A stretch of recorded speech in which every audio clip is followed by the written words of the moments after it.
Ito, sobrang joke na nitong part na It's a dossier about Guo Huaping, or Alice Guo, former fugitive and embattled ex-mayor of a small town in the Philippines. Now in police custody, Guo is being investigated for alleged ties to scam operations and money laundering. He's also accused of being a Chinese spy. She says Guo once asked him to help fund her political campaign.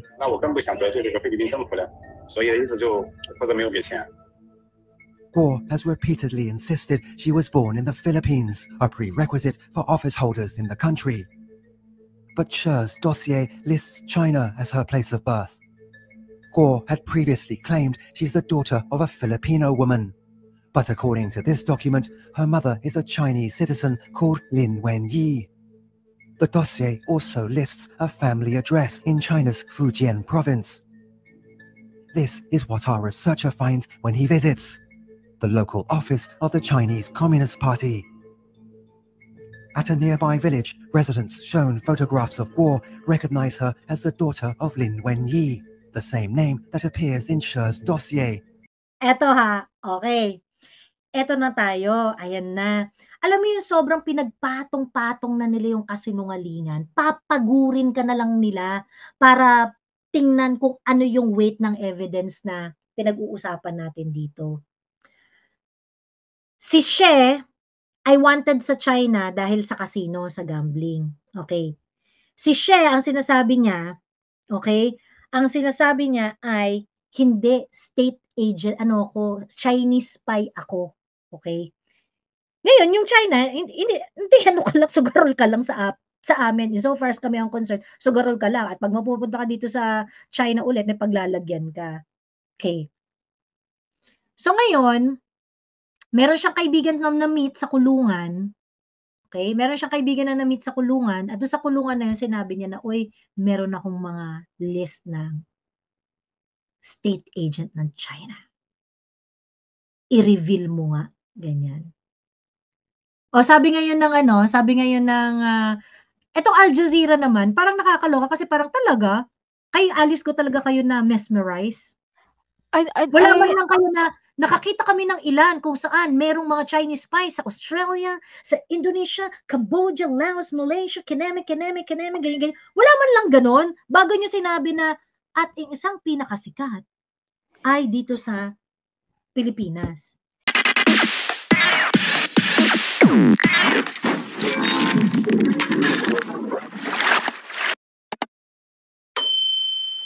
Nag-a-attend pa raw siya ng mga summit to that effect, ganyan-ganyan. But in 2020, China issued a statement that is not part of it. Ganon. And so, ina-uproot na siya doon sa Myanmar, umalis na daw siya doon and go somewhere else. At that point, hindi na nagre-respond si Xi Jinping. At ayaw niyang umalis sa Myanmar. So, doon na siya nahuli. They wanted him to go to Taiwan. Of all places, Taiwan. Of all places, diba? Taiwan. Private invitation to a banquet in Bangkok. He didn't know it then, but he was under surveillance. Major General Cameron Hassiri is an advisor to the Royal Thai Police. The Chinese police. Alam mo, parang mas fit kung siya, kung spy siya, kung CIA siya, parang mas fitting yun. Kasi yung narrative very American. Diba? And we don't know, for example, conspiracy theory lane na to, pero we don't know that he was able to get away with being a part of the many events sa China kasi he was maybe diba? Kasi may Cambodian name nga siya when he was dealing with the businesses here in the Philippines. So we don't know kung ano yung baka may ibang name siya when he was dealing with businesses in China. Like there are like those details that we don't know. Like how he was able to get away with that. Hindi masyado ring in-explain ng Al Jazeera. Like for example, ang sabi marami siyang alam. Ano yung alam mo that the Chinese people would want to silence you? Diba? Kasi, for example, Kasi ang sinasabi nila, parang ang dating sa akin, no, yung meron silang parang Pogo hub Pogo-like settlement dun sa Myanmar. At sinasabi, magulo doon, ineme-ineme, ganyan-ganyan. But guys, you also have to understand, magulo talaga sa Myanmar ngayon. Magulo talaga sa Myanmar. Especially because marami talaga sila dong armed groups. Tapos mataas rin yung level doon ng ng human trafficking talaga. Kasi yung border nila, marami silang katabing bansa China, Laos, Vietnam, Cambodia, tsaka Thailand if I'm not mistaken. So talagang problem talaga nila yung yung human trafficking, ganun. So ngayon parang hindi kasi hindi kasi nagtutugma-tugma na parang aalukin ka na maging spy, na maging para magtayo ka ng business dun sa Myanmar? Yung di ko Para sa ma-get. kupit, China? Para sa kupit ng Yeah. China ang Myanmar? Yeah, ano yung spy niya? Ano yung spy niya? As a businessman, na involved sa Belt and Road Initiative, for example, like trade secrets ng ibang bansa, parang ganun. Well, that's possible, pero parang If you are someone who knows too much about about China's national security, you think China would keep you alive? Ang ganda ng relationship ng China at saka ng Taiwan, chinugi na yan, 'di ba? Tsaka national security on what? Yun kasi, on what? Ano yung na-insecure dahil sa kanya, no?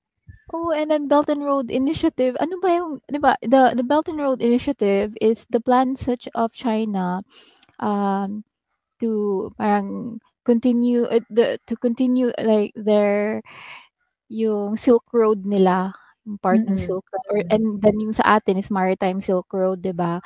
So part siya ng Silk Road, yung initiative niya to invest in countries, to hand out loans, and dyan, to expand and to create yung different areas where they can also send their products, or yung mas madaling i-disperse yung products ng China, 'di ba? So I don't think the Pogo businesses are part of the Belt and Road. Kaya nga siya wanted, 'di ba? Kasi Oo, casino. kaya nga siya hinahanap ng China, So parang hindi rin kasi yung nilinaw, like for example, kailan ba na bad trip sa kanya yung China? Ba't hindi nila 2020 in-address yung daw. fact na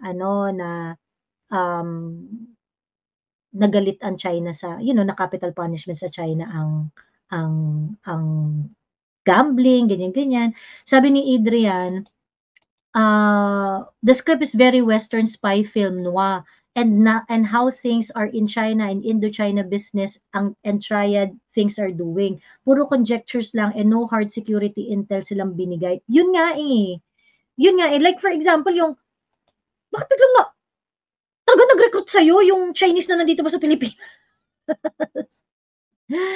Yung may magre-recruit sa'yo, I mean, well, kasi later on, sasabihin niya dito na sobrang niyang big time na si Alice Go, nakasama, fellow niya na nire-recruit rin bilang spy, ay humingi ng pera sa kanya para sa eleksyon. Meron rin ganong hanash tong si Xie Jinping. So parang sa akin, parang, ikaw yung big time?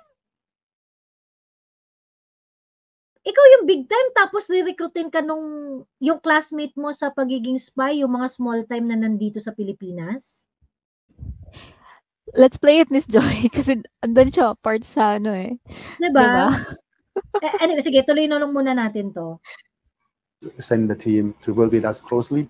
Then we were able to arrest him in some certain Japanese restaurant outskirts of Bangkok. Cameron says Thai authorities acted on an Interpol red notice issued at China's request.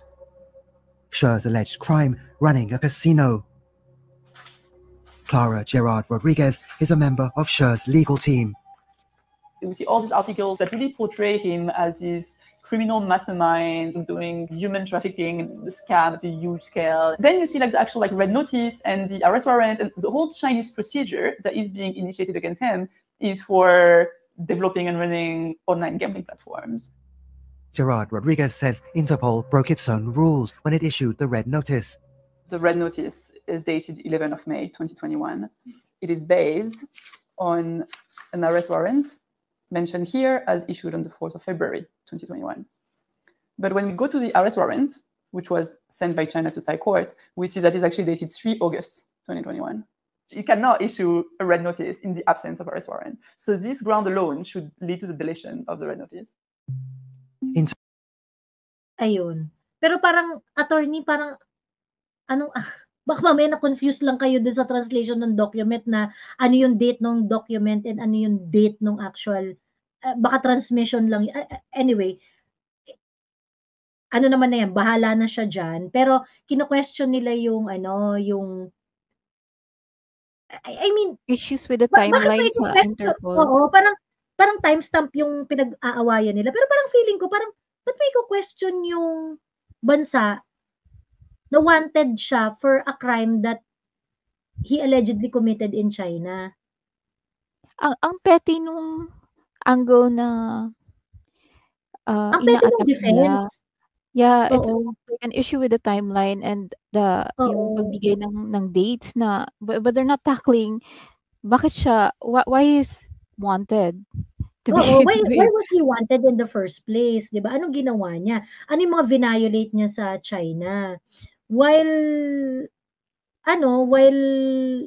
kasi parang talaga ba, attorney, yun lang yung nangyari sa internet ko. Hello? Ayan, I'm back. Ayan. No, nag-freeze yung screen ko. Parang talaga ba, attorney, yung best defense mo sa kanya is that hindi chronological yung date ng mga documents. Ganon. Parang hindi naman, anyway, hindi convincing. Siguro ba dapat nagbigay pa sila ng further explanation kung bakit hinahanap siya ng ganon-ganon na lang ng China. Interpol told 101 it doesn't comment on individual cases, and that a red notice is only issued if it complies with its constitution and rules. Sher claims he's being targeted because he knows too much. 我接收到很多这个中国公安部和一带一路的这个机密啊，一些事情呢还和最高层单位呢有关系。我们身为中国一定会遭到灭口。Ayun, okay. So sabi niya, he knows too much. Kaya daw siya kaya raw siya binabalak na, at pag bumalik siya ng China, siguradong mamamatay siya. Mamamatay talaga siya kasi ang kaso niya, gambling. Tsaka too much of what? Miss Joy? Oo, too much of what information? What? Why don't you spill it now, di ba? Tsaka may sinabi siya the highest official. So, could it be possible na there are some high officials from the Chinese government that are involved in illegal activities, in corrupt illegal activities involving gambling? And so that's why they want him eliminated. So that doesn't have anything to do with China as a country policy, like a state spy or something. Something like that. I know, gusto ko yung next na yan kasi yan yung friend niya. Oo. Eto na, okay. Wang Fugui met Sher in prison and says he witnessed an attempted attack on him. 60-70个泰国人对我们10多个中国人进行那个无差别的袭击。为什么知道是针对佘志江先生呢？是因为这些泰国人相互说话当中就是有在找佘志江，那个时间是他律师会见的时间，然后所以说躲避了这一次袭击。 Thai prison authority. So ngayon, ang tinatry nilang establish, meron daw threat sa buhay niya sa Thailand. So nagkaroon ng riot, 60 to 70 attacking group of Chinese people. At ang target daw ay siya. Bakit daw niya nasabi na siya? Kasi sinisigaw yung pangalan niya. Malamang hinahanap siya, di ba? So, kasi di ba gusto siyang deport? Or something? Or... Parang, well, ang masyadong kwentong kutsero yung kwento niya. Ay, itong kaibigan ko, inatak nga to. 60, meron kasing grupo ng Chinese na inatak ng mga Thai. Pagkatapos, ang gusto talaga nilang patayin yung kaibigan ko. Bakit ko nalaman? Kasi sinisigaw nila yung pangalan niya. Sinisigaw daw ng mga attackers yung pangalan niya. So, well, what they're trying to establish here is that mamamatay siya sa Thailand. Ganon. Gusto siyang patayin sa Thailand. Ganon. May threat sa buhay niya. Authorities did not respond to our request for comment. Wang spent 5 years in jail battling charges related to credit card fraud before being found not guilty. He says he became good friends with She when they were placed in the same cell. He's now the custodian of many of the tycoon's alleged secrets. 他有在亚太上留下很多那个带解密的那些档案，目前受到他的那个授权。 Okay. So ngayon, si She Xinjiang ay best friend niya itong lalaking to, na naging kaibigan niya sa kulungan. At ipinamana sa kanya ang mga dokumento na nandun sa Yatay City sa Myanmar. Ayan. Encrypted documents daw. So, kung andun sa kanya, wouldn't his life be in danger? Kasi siya yung soldier. Because that's the premise of She Xinjiang being, diba? Being in danger for knowing too much. Tsaka yung background din niya ay may fraud background siya. So, ang trustworthy ng mga source person nila. Ano ba yan? And suddenly, si best friend, walang threat sa kanya. I mean, why China is not looking after him? If he knows things that he knows, that Xi Xinjiang knows, bakit yung buhay nito hindi ganun kadelikado? Diba? Anyari? Ng ano na to, script. Oo. And then yung next dyan, he was able to decrypt. Oo. Ngayon, ito kasing si best friend, dahil nga pinamanahan siya ng mga dossier, ng mga information, na kung saan ay binigyan siya ng access, mga importanteng impormasyon, okay? State secret, ayan. Ganon. Mga state secret, ayan, okay. Nasa kanya, pero yung buhay niya hindi delikado, ha? Hindi siya worried, no? Hindi worried. casual lang siya. 内容只是部分的内容而已，但是这些内容涉及到了那些国安人员的名单。 He allows us to take a look. Ayan. Ang iniwan sa kanya, ha? Mga data ng agents. Oo. Ayan, no? Ang iniwan sa kanya, ayan, so far he's only authorized me to decrypt portion of the file. 部分的内容而已，但是这些内容涉及到了那些国安。 Sige nga, kung na-decrypt mo yung portion of the file, what about the others? I mean, tsaka, Mr. ang convenient, ha? So he was able to decrypt some portion of the file at it just happens na andun si Alice Go. Ayan, eto na, biglang 国安人员的名单。 He allows us to take a look. One file in particular catches our attention. Catches our attention. Ito talaga nakakalok. Bakit na-catch yung attention nyo?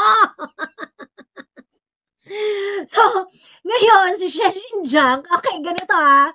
Si She Xinjiang, merong best friend. Yung best friend niya na yun, na-meet niya sa kulungan. So ngayon, sabi niya doon sa best friend niya, best friend, marami akong mga files nandun sa Yatay sa Myanmar. Go there, i-decrypt mo yung portion lang, okay? Yung portion lang, o di ba? Yung portion lang ng mga files doon, i-decrypt mo. Ayan. And the best friend, not thinking about the risk of knowing too much and about China running after them. Kasi yun yung claim nila, right?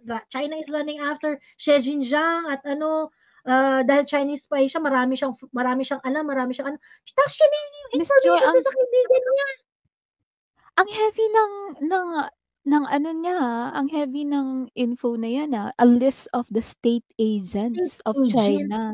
And he's so casual about it. Correct. Diyos me, ito, sobrang joke na nitong part na It's a to. dossier about Guo Huaping, or Alice Guo, former fugitive and embattled ex-mayor of a small town in the Philippines. Now in police custody, Guo is being investigated for alleged ties to scam operations and money laundering. She's also accused of being a Chinese spy.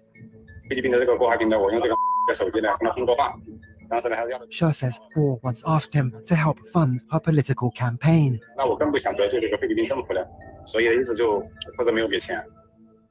Guo has repeatedly insisted she was born in the Philippines, a prerequisite for office holders in the country. But Sher's dossier lists China as her place of birth. Guo had previously claimed she's the daughter of a Filipino woman. But according to this document, her mother is a Chinese citizen called Lin Wenyi. The dossier also lists a family address in China's Fujian province. This is what our researcher finds when he visits the local office of the Chinese Communist Party.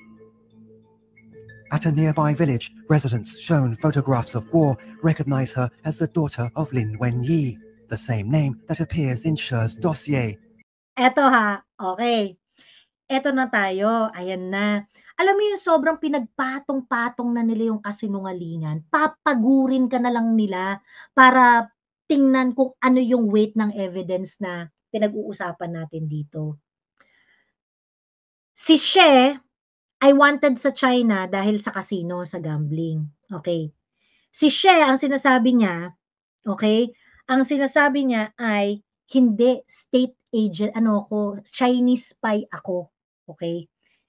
Ngayon, yung China, hindi ano ka lang, sugarol ka lang sa amin. So far as kami ang concerned, sugarol ka lang. At pag mapupunta ka dito sa China ulit, may paglalagyan ka. Okay. So ngayon, meron siyang kaibigan na na-meet sa kulungan. Okay? Meron siyang kaibigan na na-meet sa kulungan. At doon sa kulungan na yun, sinabi niya na, oy, meron akong mga list ng state agent ng China. I-reveal mo nga. Ganyan. O sabi ngayon ng etong Al Jazeera naman, parang nakakaloka kasi parang talaga, kay Alice ko talaga kayo na mesmerize. Wala man lang kayo na nakakita kami ng ilan kung saan merong mga Chinese spies sa Australia, sa Indonesia, Cambodia, Laos, Malaysia, kineme, ganyan. Wala man lang ganon, bago nyo sinabi na at ang isang pinakasikat ay dito sa Pilipinas. Diba? It's not the Al Jazeera, it's the 101 East. Yung documentary makers kasi, bina-crown check ko, di ba sila Lin Lee and tsaka may isa, James Leong something. I think they're both Singaporeans and they may sila parang multi-awarded filmmakers sila, yung Lianyan Films. They make documentaries. And yung focus nila ay yun nga yung mga may award winning sila. It's published by Al Jazeera. They are equally responsible for this. Tsaka they're really leaning towards parang finding, kasi may nakita ko parang may documentary sila about parang freedom protests in China, parang ganun. Pero yung David Boyle, yung Australian, yung Twitter niya talaga, he's very much leaning towards anti-China kasi may mga post din siya doon like yung Uyghur massacre, yung genocide whatsoever. So it's more on the 101 East, so it's not really parang yung Al Jazeera ata, they just accept the maker. Pero sa akin kasi publisher sila, equally liable sila. Equally liable. Al Jazeera English. Oo. Equally responsible siya sa pag-publish nung ganitong klaseng content. But anyway, tama si Sano Gambo. Diba? There's a lot of CIA footprint in their narrative. Totoo. Tapos ngayon, diyan sabi nung biruin mo, yung data na nakuha nila ay kiniklaim ng isang tao na nagkiklaim na Chinese spy siya. Pero, tinitreat ng China bilang gambler. 'Di ba? Pagkatapos ngayon, ang claim nitong Chinese spy, I know too much kaya ako ginaganito dito. Kaya ako ginugurgur dito. Without thinking, he shared the information to his best friend. which is one of the reason kung bakit siya ginugurgor. I'm pretty sure. 'Di ba? Pagkatapos, the best friend shared the information to 101 East documentary. So, ano yung danger? Lumiko? Lumiko yung... Diba lumiko yung danger? Pagdating doon sa best friend niya, ay sige, total, extra ka lang naman dito sa danger na to, hindi mag-a-apply yung danger sa'yo. Eh, ang hawak mo, partially encrypted na mga information about state agent ng China. Tsaka yung narrative, Miss Joy, is diba may dosay siya of, yun nga, custodian siya of his files, encrypted files, and he was able to decrypt some portion of it. And then, parang, ang convenient talaga na that portion happens to be a list of the state agents of China. And he's so casual about it. Even more convenient. And even more convenient na si Alice Go yung nandun. Oh, and he's so casual about it to sit na parang andun sa cafe with his MacBook ba yun. And napapakita siya ng mukha. So parang wala siyang no sense of danger. Ano to?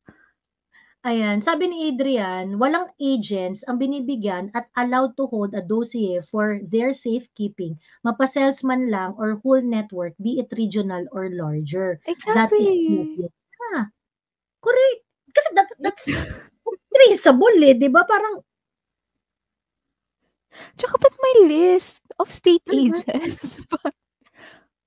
Like, O baka, or let's say, baka list niya yun. Let's say, the possibility na, nakispy siya, and tawag niyan, social engineering siya, at kinuha niya yung list, throughout his history, nakakuha siya ng information na ito yung mga taong yun, mga ganun. Ano ba naman yung ilagay mo yung address ng CPC headquarters sa Fujian, at ilagay doon na bilang address ni Alice Go? Who's going to check? Diba? Ito yung problem ko eh. Ito yung problem ko. And you know, later, mapapanood natin dun sa trial, dun sa inquiry ng House of Representatives, how they hold on to this information. Kasi parang, bakit yung pinagkatiwalaan agad yung sabi, ay, nireport to ng Al Jazeera, ganyan-ganyan. Tapos it become gospel truth na. It become gospel truth na for the members of House of Representatives. Hindi ko alam kung gaano kabobo to si Chino at saka si Migs na parang, bakit biglang naging Bible truth tong sinasabi ng Al Jazeera? Hindi ba dapat, sige, sabihin na natin na meron kayong leads kasi yun yung resulta ng investigative journalism ng Al Jazeera and 101 East documentary. But you have to do your due diligence. Anybody can make a dossier and say that, ito yung picture ni Alice Go, ito yung address niya, ito yung pangalan niya, ito yung mga niya. Anyone can make claims na they're a former spy, diba? Especially especially if they're wanted by that country. Correct. Anyway, sige, tapusin na natin to. They say Kuo was born here and only moved away towards the end of 2002. She says he has a message for the former mayor. 郭华庭跟我是不可信的，我们两个人你看他曾经都为这个国安部卖命，你看看我的下场，要想不必灭口呢，就把真相呢也告诉全世界。Ayan, eto na. Ito na yung nakakatawa. Tapos pati siya natawa eh. 郭华庭跟我是不可信的，我们两个人你看他曾经都为这个国安部卖命，你看看我的下场，要想不必灭口呢，就把真相呢也告诉全世界。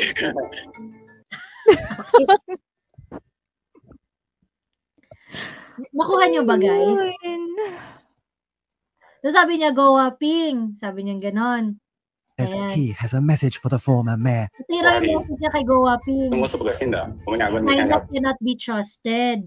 The two of us once dedicated our lives to China's Ministry of State Security. But they did not really talk about yung yung intention nitong kanilang, anong purpose nung kanilang di ba? Kasi isa lang yung sinabi niya dun China want to establish a colony. Yun lang. Yun lang. Pero I mean, what do you mean? Na want to establish a colony dahil nagtayo ng sugalan? Yun yung diskarte ng China, magtatayo siya ng sugalan para makapag-establish ng colony sa Pilipinas. Ayan, so sabi niya that the two of us dedicated our lives to China's Ministry of State Security. 曾经都为这个国安护卖命，你看看我的下场，要想不被灭口呢，对吧？ Ayan, if you don't want to be eliminated, you should tell the world the truth. Tsaka Miss Joy, if he really, like, if he's a former spy na ganyan, shouldn't he be able to say more specific things? Like, for example, si Edward Snowden, di ba?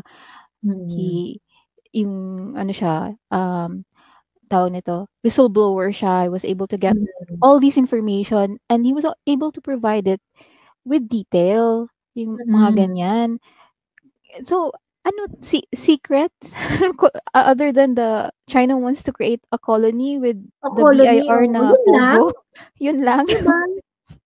Yun lang yung alam mo about it. The American propaganda had been telling us about that like so many times eh. 'Di ba? I mean,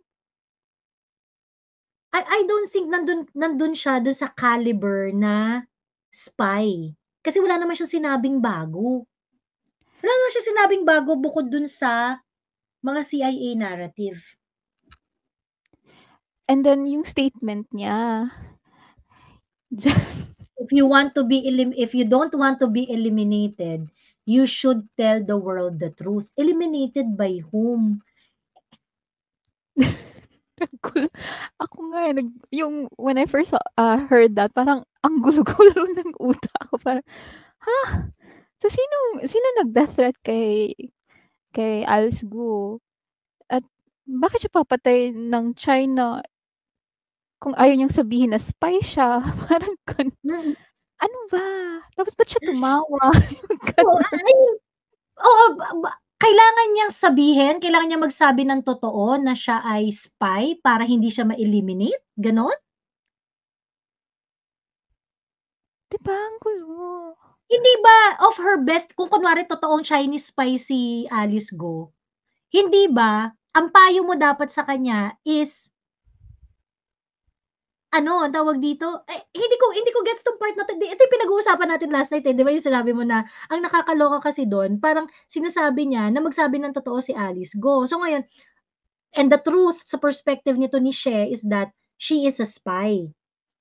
Now, if she is a spy at inamin niya na spy siya, China will not be happy.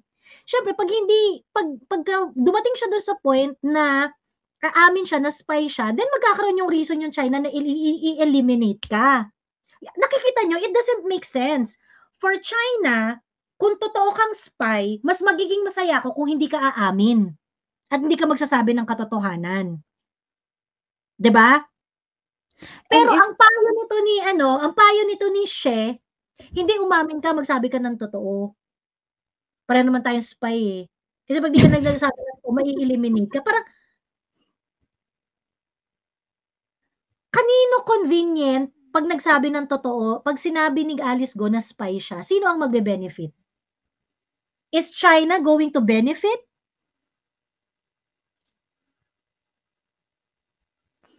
Let's say, Miss Joy, na what he meant by that is Alice Guo will admit na she's a spy para protektahan siya ng Philippines para hindi siya ma-eliminate ng China. But if she will admit that she's a spy, obviously China will deny that. Would definitely deny that. And then she has to prove kung ano yung what she was spying on sa country that will protect her, which is tayo, the Philippines. So, yung magiging protector niya ay ang Congress. Ang sinasabi niya, parang huwag ka magtiwala sa China. So, ang sinasabi niya is mas magtiwala ka sa Philippines. Mas magtiwala ka sa Philippines. So, ibig sabihin, mas mag-seek ka ng refuge sa Philippines. Magsabi ka ng totoo, sabi niya kasi dito, tell the truth, you should tell the world the truth. So, sasabihin niya na Chinese spy siya. Yun yung truth ni yun yung truth ni She, di ba? So, hindi ba, mas lalo mong nilalagay sa alanganin si Alice pag ganun yung sitwasyon. Kasi, pag sinabi mong spy siya, kung kunwari, totoong spy siya, at sinabi niyang spy siya, you think the Chinese would not be able to reach her even if she's in the Philippines? You think the Philippines can protect her from China's high technology and all that stuff? Di ba ngayon, pag sinabi naman niya na pag sinabi na, kunwari, ako si Alice Go, hindi ako magsasabi ng, hindi ko isisip ko yung teka lang Ayan, hello, I'm back. Nataranta ka ba? Sorry. Oh, yan. Hindi ako mahilig mag-monologue. Ayun. So, yun, ang sarap pakinggan ng boses. Oh, ASMR yan sa TikTok, si Haya. Ayun. So, hindi ko alam, parang, pag nagsabi ng totoo kasi parang ine-encourage, hindi magsabi ka ng totoo. Pag nagsabi ka ng totoo, mas safe ka. Paano niya alam? Ba't siya tumawa, Miss Joy? Totoo. And in a lot of, I'm sure a lot of Filipinos watch yung mga documentaries about psychopaths, diba? Or yung mga serial killers. Usually, may mga interviews kasi yan sila where they obviously deny that they killed someone. At the end of it, they smile or they laugh or they smirk, yung ganun. It's the same with him. So,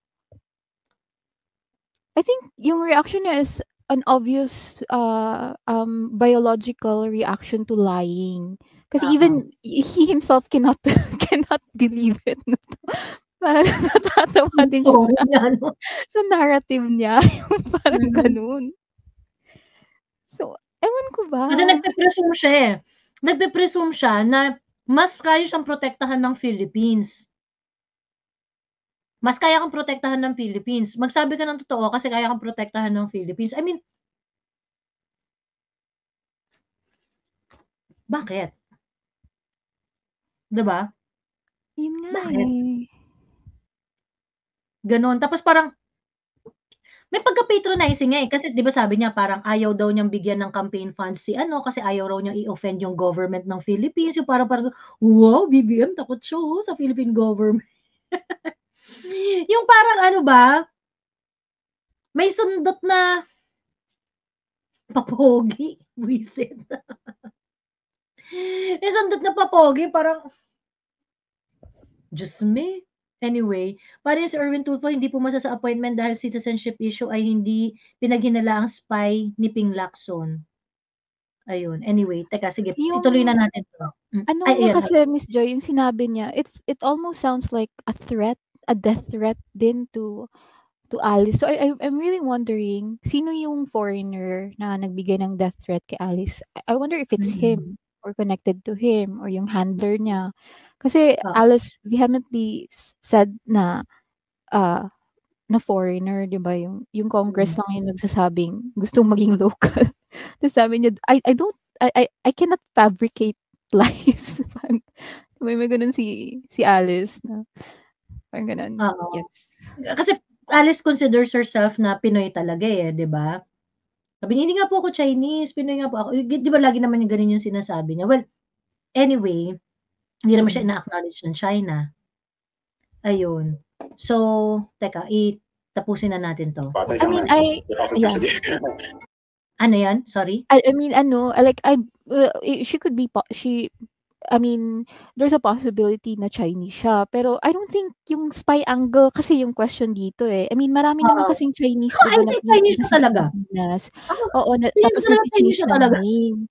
Oo, maraming mga ganun, 'di ba, yung mga illegal tapos they acquire their name illegally para maging legal sila sa Philippines. I'm pretty sure maraming cases na ganyan. Pero the spy angle kasi Chinese siya talaga kasi ang tawag dito, yung ganyang class, yung storya ni Alice Go, yan ang storya ng Chinatown. Diyos me. Oo.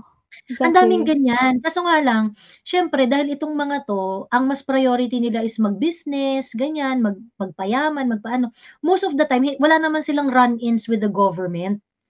or if magkaroon sila ng run-in with the government will not see them as a threat. Kasi mga merchant lang naman yung mga yan. Gusto lang talagang magtrabaho, magkapera at kumita. Ganon. Usually ganon. And yung But angle anyway, dun, Miss Joy, na yung one-child policy, di ba? Like parang kung magkaka-second or third child ka, ipe-penalize ka ng China. So usually they just send their kids abroad. So yun may mga ganung angle. But the spy is the in question here. So let's continue. Medyo parang ang maganda yung question nito ni Ginyu eh. Para maniwala tayong spy, dapat meron muna siyang notable operation. 'Di ba? Ano yung notable operation mo? Yung Yatay Group? Eh, ba't gumagana pa rin naman kahit wala ka? 'Di ba? Nagana pa rin naman kahit wala ka. Ako feeling ko, ito, partner siya doon sa Yatay Group. Isa siya sa mga major partner ng Yatay Group. Pagka siguro, nung kumikita na siya in everything, nag-venture siya into other lucrative activities like yung casino. That is when nabisit sa kanya yung Chinese government. Ganon. Kasi ano yan eh, realty project siya eh. Yung parang eco-zone, realty project siya. Tapos maraming mga condo units, maraming mga building, business establishments, ineme, ganon. And of course, yun nga, casinos. Eh baka yun, dahil doon. Dami ng palpak na doc yung Al Jazeera, pabor sa ilang Western narratives. Ayan. Teka lang ha, tapusin natin, mag-ano tayo, i-play na natin. China's Ministry of State Security did not respond to our request for comment. Neither did Alice Guo Huaping.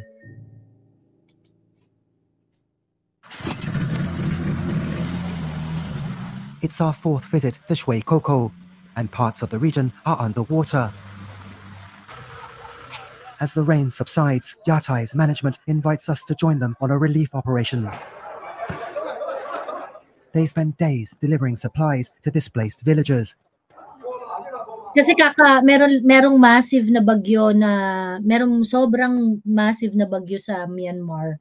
Tapos baha, ang dami raw na displaced dyan. This is the image Yatai wants to present to the world. 这里的人是最知道亚太县的实际情况是什么样子的。真像网络上讲的这里的话，早变成空城了。 Shui Koko's population has exploded by tens of thousands in just 6 years. Many newcomers are Myanmarese fleeing conflict elsewhere in the country. But thousands of foreigners work here too, many in scam centers hidden inside office buildings, and in the casinos, karaoke bars and brothels that have mushroomed here. At the local hospital, the impact of their presence is acutely felt. 23-year-old Chor Paihit is a medic who was born and raised in Shui Koko. We had a big storm and lots of medical thing. A lot of Chinese girls, they go in KTV or something, they do a lot of drugs, they fail, they do not remember anything, they come to hospital and we give the medicine. This size tablet, all these tablet. Paihit says the hospital also sees a steady stream of injured workers. I think mostly it's Chinese people. They get beaten, they get hit, and then some they go up to the hotel and they jump. Yung ganon, kunwari yung ganong problem na may mga Chinese yung nai-involve dun sa mga bugbugan, sa drugs, sa ganyan. Hindi ba yun issue ng law enforcement? Totally different concern doon sa spy ineme. Kasi hindi naman nila na-establish yung yung specific operation nung SPIA. Ano yung notable operation nung SPIA? Okay, ngayon, katulad nito, at meron rin naman tayong problema nito sa Pilipinas na merong mga kaguluhan involving yung mga Chinese na sugarol, ganyan-ganyan. It happens, okay. But profile that problem. Is that problem an issue of having a spy? It is a law enforcement problem. 'Di ba? It is a law enforcement problem. And ang bad rep kasi dito sa Alice Go fiasco, they are confusing and they try to convolute yung mga iba't ibang problema tapos pinilit na nilang pinagsama-sama. Ni-roll na lang sa isang bola. O tapos bahala na kayo diyan, basta problema ang Chinese. yung mga issues na ganyan, it's normal when it comes to having yung bang businesses involved with other nationalities. I'm pretty sure kung ibang bansa din yan, may mga ganyang issues din. So yeah, you are right, Miss Joy. It's an issue of law enforcement. It's not, how does it relate to spying? Sa spying, 'di ba? Ba't siya related doon? Ngayon, napaka-compelling kasi taga Myanmar yung nagsasalita, dito, eto, problema nga namin dito, yung mga babae, nagko-collapse na lang dahil high na high, ganyan. Tapos bibigyan namin nakikita na lang namin, ganyan. Ang compelling pero sa totoo lang, and it's true that it is a problem. It is a problem, but how does it relate dun sa issue ng spy? Tsaka, Miss Joy, I mean, kaya nga they are doing those businesses here in the Philippines and in Myanmar and I don't know which other countries. Kasi nga it's illegal in China, 'di ba? Kaya they are able to do yung mga scamming niyan because it gains them a lot of money. So how does that relate to China as a state agent, security agent spying? Correct. Yung mga druggy sa Myanmar, how that translate to a national security issue or baka naman sinasabi nila na sinisira ng Chinese ang mga kinabukasan ng mga taga Myanmar doon. Ganun ba? Kasi di naman klaro yung itong Al Jazeera at saka itong 101 East documentary, 'di ba? That should have been clarified. Ano ba yung sinasabi ninyo na yung Chinese nilalason ang Myanmar, ganon? Parang let's say kung may Filipino na may pogo business siya sa US, tapos bigla siyang naging spy ng Philippines, 'di ba? It would sound so it sounds so unbelievable. So why is this believable for other people? Like this type of narrative. Totoo, ayun. Anyway, ayan. Sige, malapit na tayong kumembot sa katapusan. Taiwanese businessman Sammy Chen has been involved in rescue operations in major scam hubs across Southeast Asia. Today, he's showing us an alleged pig butchering site inside Yatai City. 所以上面挂着衣服有没有？那就是猪仔住的嘛，所以它会有铁窗，它不让你跳楼逃生。Yatai's position is that their city developers with limited control over what happens behind closed doors. 这边事情由军方来处理。Chen says he typically turns to the military for help with rescue operations. But there's relatively little to do here compared to scam sites elsewhere along the border. 因为亚太的案子少，亚太全部加起来案子都不到 KK 的1/10。Others who are familiar with the region agree with Chen's assessment. We've done a lot of work in mapping these scam centres along the borderline. My experience with the trafficked in persons for forced criminality doesn't weigh heavy on the Shwe Koko region, but much more towards the region of KK Park, which is under another military leader, not the same leadership and not the same business that Yatai and Shwe Koko is. Nevertheless, there are cases of abuse from inside Yatai City. 这好像是被鞭打的，3条这个。Ayan, ito pang another story na to. So, kunwari, merong human trafficking doon sa area, ganyan. Kasi sinasabi nila na, how the story again relate to Shev being a Chinese spy? Kasi parang, sa totoo lang, with all of this happening, he's really more of a criminal mastermind. 'Di ba? He's really more of a criminal mastermind. Yung, merong bugbugan na merong pinagtatrabaho ng mga illegal, merong mga kineme-kineme, ganyan-ganyan. Mas siya mas naglilin siya towards to sa being criminal mastermind. Kasi hindi naman nare-reinforce yung, ano yung spy activity? Exactly. Diba? Ano yung mga spy activity? But there is clear that there are criminal activity going on. And by the way, sa Myanmar, hindi lang naman sa Yatai nangyayari yan. Marami ring areas na nangyayari yung yung mga smuggling and human trafficking issues. So, Mr. If you're just spy, why would you be doing the illegal activities? Diba? I mean, it's okay considering like may mga spies, may CIA spies before na sa drug cartel sila, pero hindi naman sila yung gumagawa ng drug trade They insert themselves in the system. Pero ito, sila mismo yung may business na pogo. So, where is I really don't understand anong part yung spying diyan and how Oo. does it relate to Alice Go? Oo. Ang ginagawa nila, hina-highlight nila yung mga criminal activities. Yes, the criminal activities are bad. But how can you tell us, how can you harmonize yung pagiging Chinese spy dun sa pagiging mere criminal? 'Di ba? To be fair, at least nagtatanong naman tong si si 101 is documentary. Nagtatanong naman siya na Chinese spy ba talaga o just a criminal mastermind? Kasi for China, he's just a criminal mastermind. You did something wrong, now you are wanted and you have to pay for your crimes, ganon. Pero ang nagki-claim lang naman na Chinese spy siya, si ano lang naman, yung si She lang naman ang nagki-claim na spy siya tsaka yung best friend niya. Former spy daw siya. Oo. Yung best friend niya na na-meet niya sa kulungan, 'di ba? Nare-recruit Ayun. sa Philippines na hindi naman nila pinakita yung picture. So I don't get that part. Bakit nila hindi pinakita? Is it libelous? Oo nga, dapat nga, 'di ba? Dapat nga ni-reveal na nila 'yun para meron man lang pasabog ng bonggang-bongga tong Natanong ba yan, Miss Joy, nila Migs, kung sino yung nasa picture na yun sa hearing? Oo, tinanong. Ayun. Mamaya papanoorin natin. Ayan, teka lang. 捆成麻花的形状，然后就开始抽。 In Mae Sot, Thailand, we meet a man who is recovering from a hellish ordeal.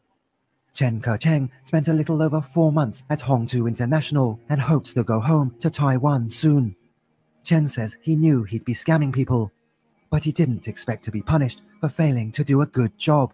然后这个是用防风。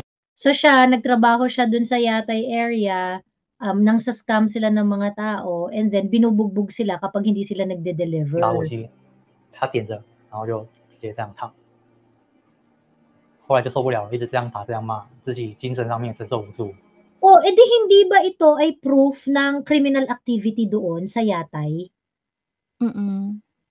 Hindi ba ito ay proof ng criminal activities doon sa Yatay? 所以我就选择自杀，就拿刀那种修指甲刀子插太阳穴。我之后听到一句很清楚，就是没救了，寿没锁。 Hongtu International declined our request for comment.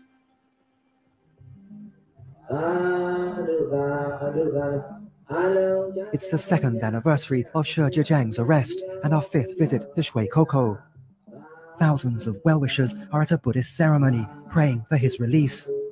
In Shi's absence, an AI likeness delivers his message. 挫折给我带来的痛苦，逆境使我失去了自由，但它却能够锤炼我的意志。借你们的祈愿，我定能早日获得自由，重返亚太的怀抱。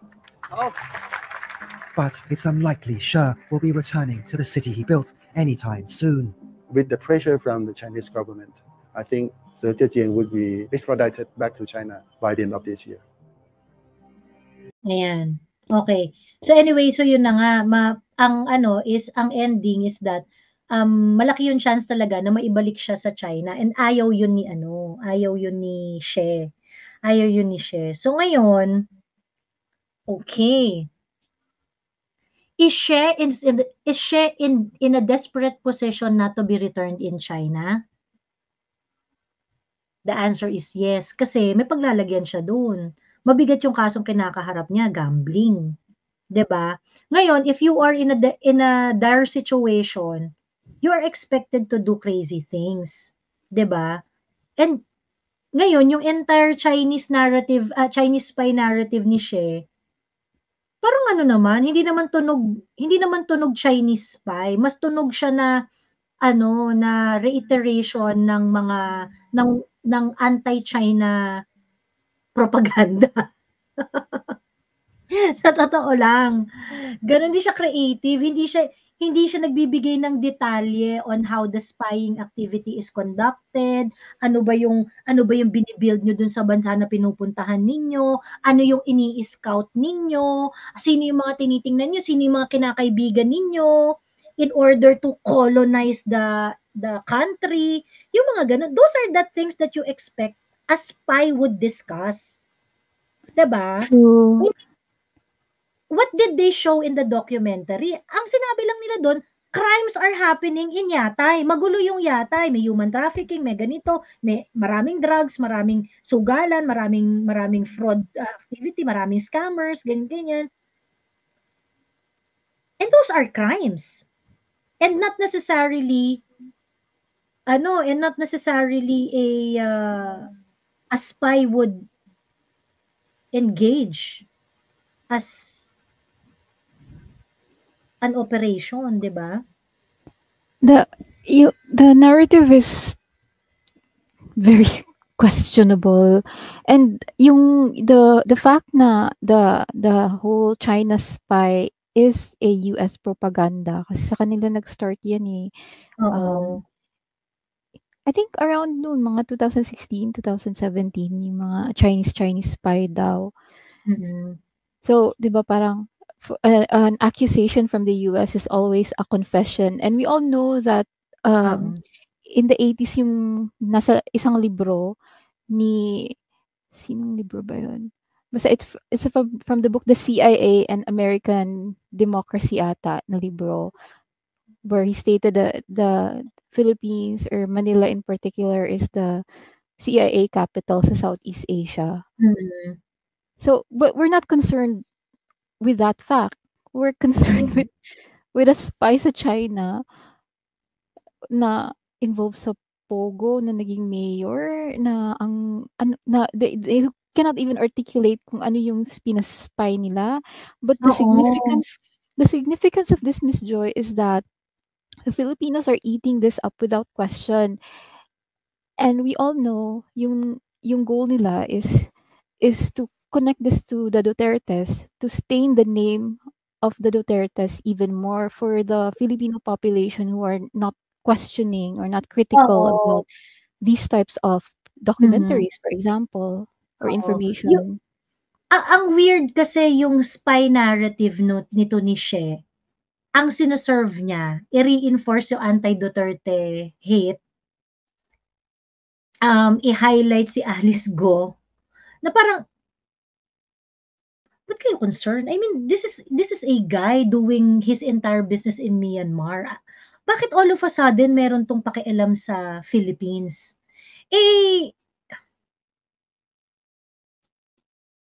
Yung only time na nasa Philippines siya is nag-attend siya ng banquet.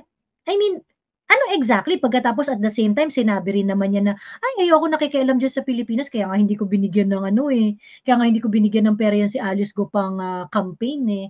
Kasi ayaw kong i-offend yung Philippines. Parang, ang kwento mo, dinidistance mo yung sarili mo sa Philippines, pero at the same time, you talk about the Philippines. Parang, hindi kasi siya consistent, di ba? Hindi siya consistent, parang, sabi mo, gusto mong ilayo yung sarili mo kasi kaya nga hindi mo binigyan ng campaign fund si Alice Go. Pero yung narrative niya na he has a list of the state security agents of China. Notable si Alice Go. Should already tell us na may... Oo. Tapos ang notable si Alice Go lang. Di ba parang ang weird naman, di ba? Bakit hindi nyo masabi sa ibang bansa? Kasi magagalit sa ibang bansa, I'm very sure. Di ba? Kasi ang audience nyo lang naman dyan sa sa documentary na yan, mga Pilipino. And especially, I don't know, maybe ang kakuntsaba nyo dyan, yung mga tao sa House of Representatives. Kasi may pambayad ng PR yun eh. Laki ng fund nila sa Laki ng fund nila sa PR and media engagement, 400 million. Diba? O ano ba naman magpakawala ka ng 50 million for this? 'Di ba? Ayun. So, panoorin natin yung ano, no, paano nila ginamit yung documentary na yan ni Migs at saka ni Chino. Eto na.